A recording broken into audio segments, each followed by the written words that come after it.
Mallu baby Anupama Parameswaran తెలుగులో నటించింది 2-3 సినిమాల్లోనే. అయినా టాలీవుడ్ లో క్రేజ్ మాత్రం బాగానే ఉంది. అభిమానులు కూడా పెద్ద సంఖ్యలోనే ఉన్నారు. ముఖ్యంగా ఆ మూవీలో సెకండ్ హీరోయిన్ గా, మలయాళం ప్రేమ మూవీలో ఒక హీరోయిన్ గా నటించింది.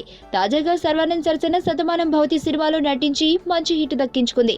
దీంతో టాలీవుడ్ దర్శక నిర్మాతలంతా అనుపమ కోసం క్యూ కడుతున్నారు. అనుపమ టాలీవుడ్ కుర్రకారుకు ఇన్స్టెంట్ గా కనెక్ట్ అయిపోయింది.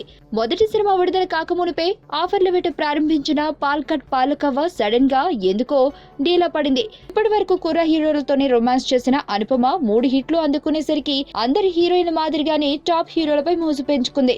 అమ్ముడు అంచనాలకు తగ్గట్టే రామ్ చరణ్ సుకుమార్ సినిమాలో అవకాశం వచ్చింది. అయితే ఛాన్స్ వచ్చినట్లే వచ్చి చేజారిపోయింది. ఇందుకు కారణం రెమ్యూనరేషన్ అని పుకార్లు వస్తున్నాయి. తాజాగా బాబీ దర్శకత్వంలో జై లవకుశ చిత్రంలో నటిస్తున్నాడు యంగ్ టైగర్ ఎన్టీఆర్. ఈ సినిమాలో జూనియర్ ట్రిపుల్ రోల్ పోషిస్తున్నాడు. ఈ సినిమాలో Anupama one of the heroine గా ఫైనలైజ్ అయిందని తెలిసింది. ఇటీవలే అమ్మడిని సంప్రదించగా అలాంటిదేమీ లేదు, కొన్ని చిత్రాలు ఇంకా డిస్కషన్ స్టేజ్ లోనే ఉన్నాయని 3 మాటలతో ముగించేసింది.